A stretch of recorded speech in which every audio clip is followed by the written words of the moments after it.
guys, I mean, you did terrific. There'll be the naysayers, pundits that weren't in there on YouTube having a smart ass remark. They're going to want to know why you didn't get in there, etc. But I mean, it's nothing you're going to do when you leave here is as hard as that one round. Nothing. And and I don't know why I didn't think of this years ago. I really don't know. Other than we had 5 fist fights in 3 seminars in the seminar room. We broke a couple thousand pounds worth of antique furniture. The kids paid for it.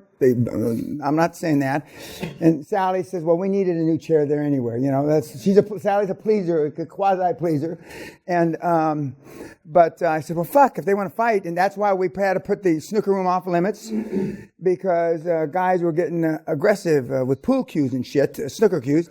And so why don't we just let it out on the in the boxing ring? And that's a small boxing ring. It's not a full size. For the professional guys, they would want more room. But you did great. You did great. And other than a couple of you that your natural tendency was to jump on the guy when he was knocked down. Which is in a real fight, that's exactly what you do. I mean, you don't let him up. Until they pull you off, yeah. Yeah, no. Well, I mean, my dad used to say that, when he's unconscious for a while, and then you still pound a few times to make sure, that he's unconscious. And I was doing that, when I broke the kid's arm, and then you broke my arm, now I broke it, you little shit, and I broke it in 4 or 5 more places, which I'm sorry for, but, if you're around and you're watching this, I apologize. 66 years later. But that's why we do it. And because nothing you're going to do is even remotely close to that.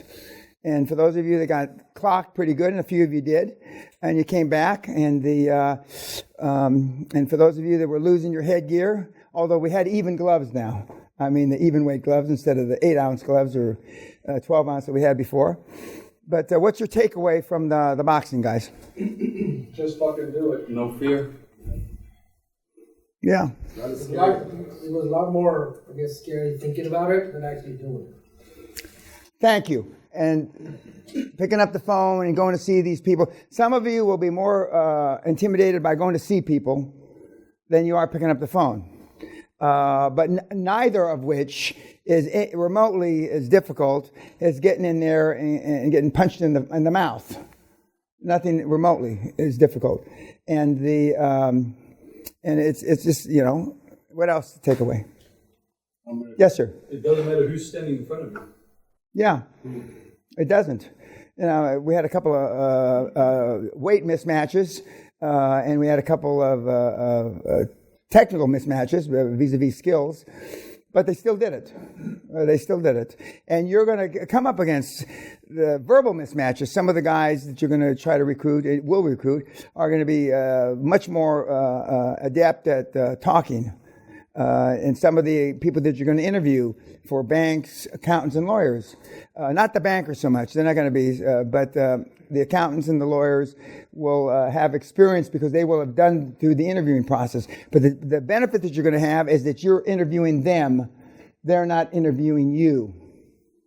And that's a big difference.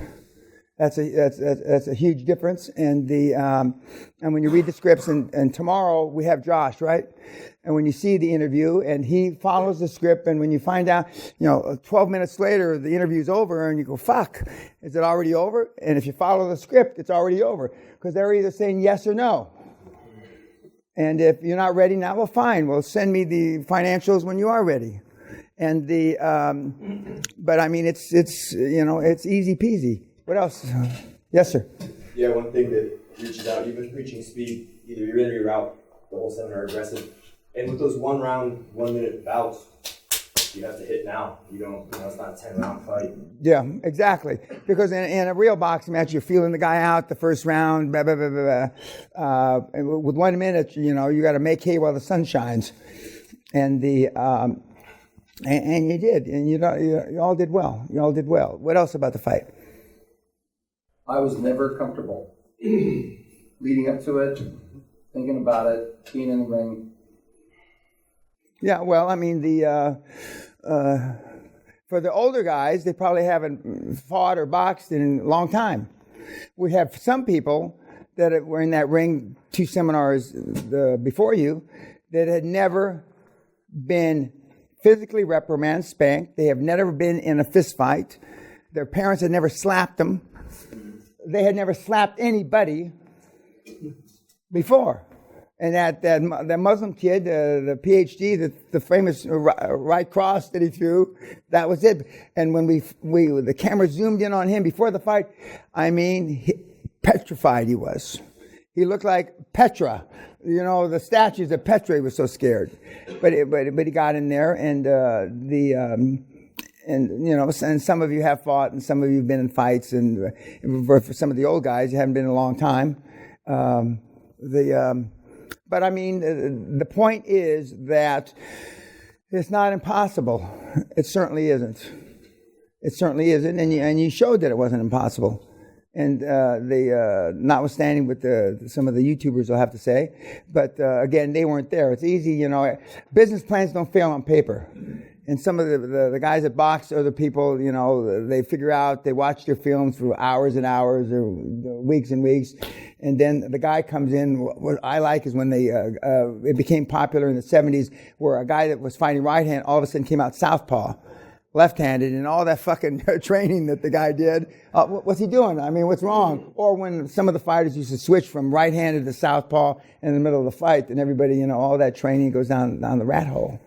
But it's a terrific experience. It just is. Anything else? I forgot every strategy I had when that belt. Yeah. We had an Irish guy that fought like you. He just barreled into him, you know, and the Irish guy, and he had learned, and if you're watching, in bar brawls, because, you know, when people are drunk, you know, in a bar brawl, I mean, you keep in that. That's more my style as well, having been in a number of bar brawls. And we have a guy in the Hall of Fame there that his goal before he dies is he wants to be in a bar fight where somebody breaks a bar stool over him. Now, I've been hit with a bar stool. And unlike the movies, the balsa wood bar stools, it just doesn't collapse. When you get hit with a bar stool, you go down and you stay down. Okay? So I said, that's not a worthy goal to go on. And unless you got security to help you stay alive, the odds are you're going to be killed. You had a question over here? Comment? I have one. Yeah, go ahead. So in the ring, your greatest weapon is your will to win. It's like you either focus on your pain or you're focusing on win. That's the only thing that can sustain that. It's interesting. When I used to fight a lot, after I got hit the first few times, the pain went away. I didn't feel the pain, and but no, you're right. The first few punches you feel.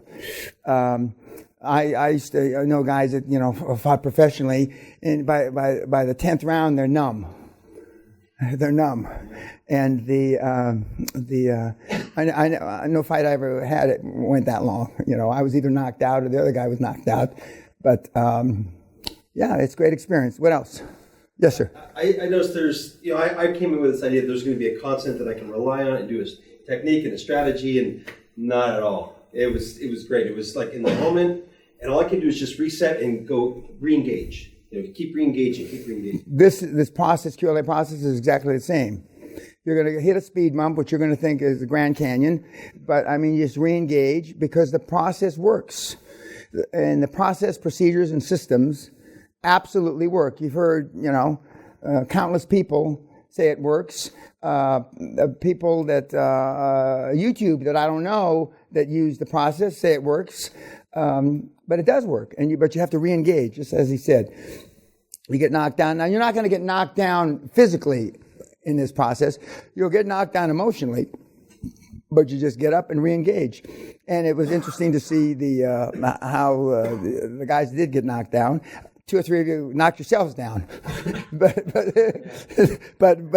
bounce right up. One of the older guys got up a little slower than the younger guys, which, I mean, that's yourself included, yeah. But that's to be expected, Youth is wasted on the young. Amen. Yeah. Yeah. Youth is wasted on the young. The young kids, the young kids don't look winded. The 17-year-old who fought twice the last time, or the time before last, he wanted to keep going.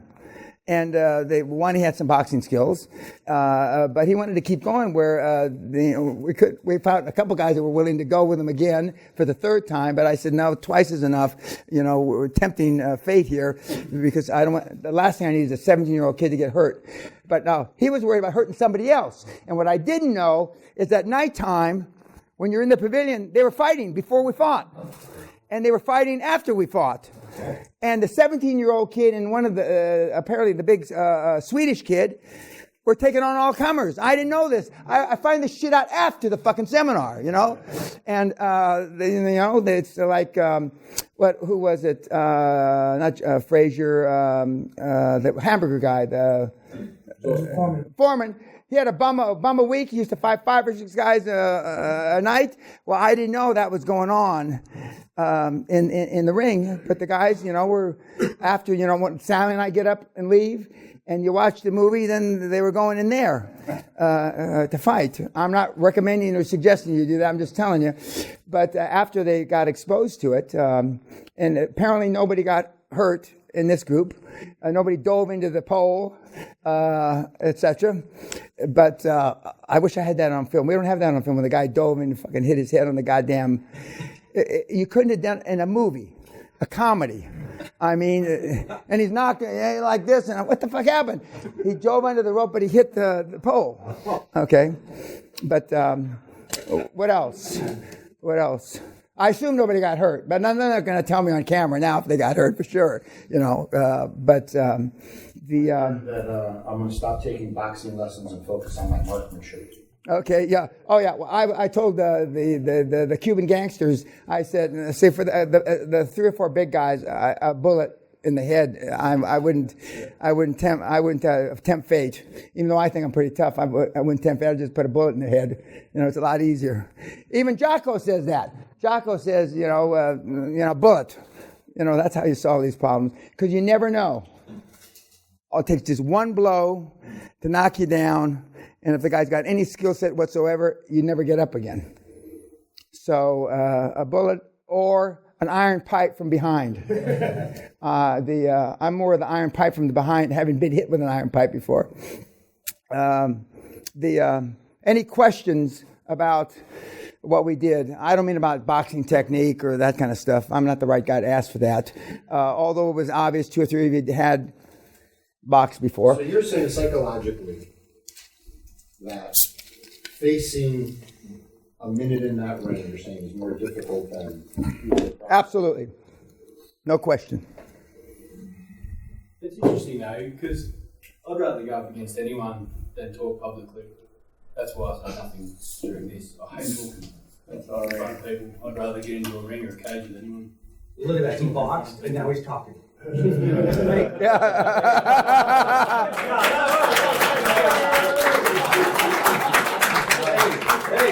Hey, Ozzy, you're welcome. Yeah, but we've had cage fighter guys. You've done cage, right? Yeah, I'm trying. Yeah. Okay. Well, we've had cage fighter guys in here that are meek, quiet, don't say a goddamn word. But this is before we had the boxing. And don't say anything. But a light turns on when they get in, and they go into the training mode. And when I was on the Joe Rogan show, and we were talking about, your training's supposed to kick in, and you've done it 1,000 times. You know what happens when he throws a left hook, what you do. You know what happens when he goes for a leg takedown. Now, the guys here, with 1 or 2 exceptions, don't know that, but the point is, and he did talk, I'm glad somebody pointed out, I was going to point it out, but talking to these people is infinitely easier than getting punched in the face. And for sure, there's a huge difference from getting beat up physically, you know. Although I see a couple of you holding your jaws. Then the emotional kick in the teeth that you know you're going to go through, and you'll think back upon this experience, and you'll go back to your muscle memory in this case, and emotional memory. You know, several of you were apprehensive before you got in the ring. You could see it in your eyes. You could see it when you touched gloves, but you still did it. The point is, you still did it. That's the point. And the guys that you know have trained, it's easier for them to do it, just from the way they got in the ring and the way that they recovered from when they got hit. They got recovered. They recovered quickly. A couple of you got spun around, and more than a couple of you, several of you got spun around backwards, and you know the guy wasn't in front of you until you realized you had to spin back around the other way to hit him. And so it's a good experience. We're gonna, at least for the present, we're going to keep it. You know, although these guys all say they want to go 5 rounds in MMA, they're all full of shit. It's easy to say that on YouTube. You know, we have a guy, and if you're listening, Greg, who is a pro, and he wants to come to the hardcore and fight all the hardcore. One after another, okay? And I just had a Zoom call with him, and I said, well, you can't hurt anybody. I mean, but he says, when you go into muscle memory and training, you know, you don't want me to pull punches. And I said, maybe I do want you to pull punches. But he's a guy I'm in business with, a mentee, but he was from years ago. He didn't do this. So, you know, he says, I don't like Christmas anyway, so I'll come to the hardcore and get some ring time. Yeah, but you did great, guys. Any other comments about, yes, sir? It's just about turning QLA into a default position and putting it to muscle memory. Practice. It's like I can give this seminar in a coma. I'm not looking to do it from a coma, but I could because I've done it so many times. And 98% of your questions are all the same. But it's important. You phrase them a little different, but they're the same. And it's because we're requiring you to do things outside your comfort zone. You know, how many times have they asked me about refinance today? I mean, since we've been here, how many times? How many times can you buy your own business? Why does the bank? How many times are there? You at least 5. How many times you have been asked? Why does the bank loan you to buy your own business? You know, and how can you refinance some 120%? How how many times do I have to fucking say it? How many times do the guys on the screen have to tell you that you can do it? Now, some of you understand the refinance. Some of you understand the seller's notes or seller financing because it's like no money down houses that have been around for 40, 50, 60 years.